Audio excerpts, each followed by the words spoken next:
everyone, welcome back. If you're new here, I'm Katie, and today we're going to see how I did in my 2024 reading goals. So I have my 2024 reading journal, which I'm not sure if I have a flip through of it yet or not. I'm not sure. I'll have to see how my schedule is. If it is, I will link it down below in the description box for you. So I'm going to go to my reading goals. And my reading goals, let's just say I did okay. I did about half of them, so that's not terrible. And next year, I actually have a different way of doing my reading goals, which I'm really excited about. And I'll be doing a separate video of that probably in the beginning of January, because that one is going to be a lot more, honestly, more fun. I think it will motivate me more to do it. So here's my reading goals that were for 2024. First one was keep up to date in my reading journal. I did get behind a few times. Let's just put it that way. Not too far. But for the most part, I am caught up and doing really well with that. So that was a surprise for me, honestly, that I was doing so well catching up with that. So far, I am doing really well. And then the next one is finish reading 5 series. I did officially complete that. I have at least, let's see here, at least 12 series I completed. So I am very happy with that goal.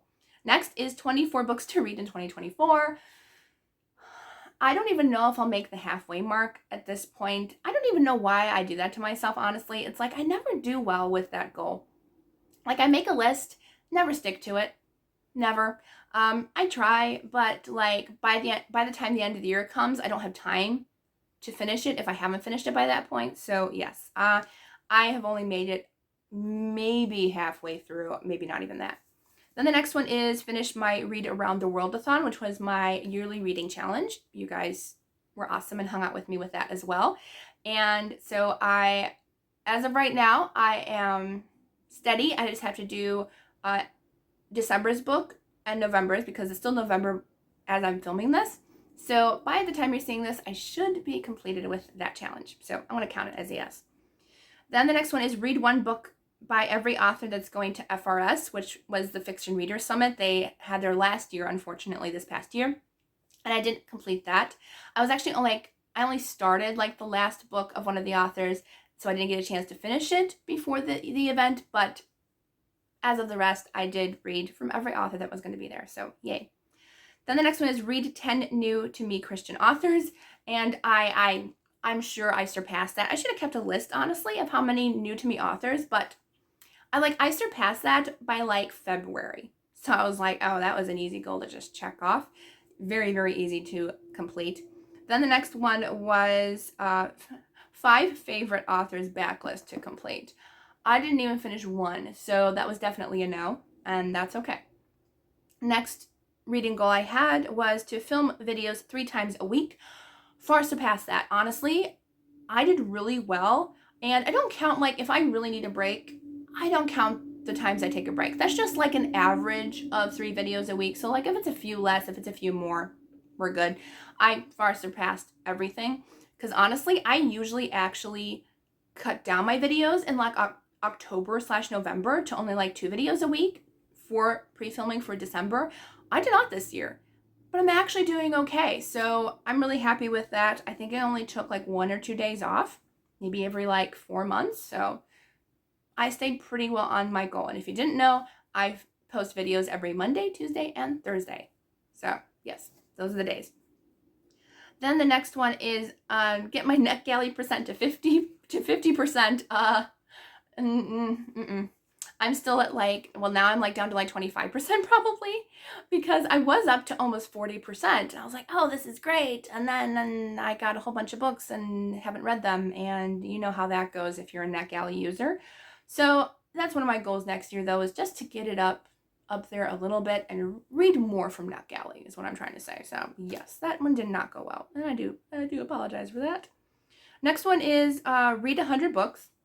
Definitely, I'm at what am I at now? 200 and something. 200 is like my low average right now. So like I should just put it as 200, but like I don't want to push myself. If I only read 100 books, or if I only read 10 books a year, I'm okay with that. And that is okay. If you only read 1 book a year, that is okay. Every person's goal is different, just as long as you're reading. That's all I care about. Okay, then the next one is read 30 books of the Bible. I'm going to count this as a win, even though no, I did not read 30, but I did very well considering I kind of like wasn't reading as much like in the middle of the year, but as far as I didn't do badly. So this was my Bible plan. I did one year. I actually have a different one for next year, which I'm really excited about. So I finished 17. That's not terrible. It really isn't that bad. I do hope to finish a couple more before the end of the year. Right now it's only November, so I should be able to complete a few more, maybe get up to at least 20. But I'm going to count it as a win just because, I mean, I at least finished more than half of the books of the Bible that I wanted to complete. So I would give like myself a half check mark for that. Then the next one is, which I did not do, it was to read the book 100 Days to Dream Your Heart Out. It's a devotional slash like journaling book where like it has a devotional, then it has a page for journaling. And I did want to like actually finish this. I did not, unfortunately. I would like to make that a goal for next year too. I really want to read it. I don't get it out. And it's literally right next to me. So I'm like, just get it out, girl, because it's right there. All right. And then the last reading goal is always no pressure to finish goals, because I think the first year I was like, oh no, I didn't complete them all. What am I going to do? Don't stress about it. So that's what I do. If I want to make reading goals just to kind of maybe try to accomplish a few things, I always put at the end in a little asterisk, no pressure to finish your goals. It's no pressure. If you can't finish something, don't worry about it. It's no big deal. It really isn't. It's just fun reading goals. Just don't worry about it. So those were my reading goals. As I said, I have something a lot more fun planned for reading goals, and I will share that. I believe it is in early January. So I hope you all have a wonderful day, and I will see you all in the next video.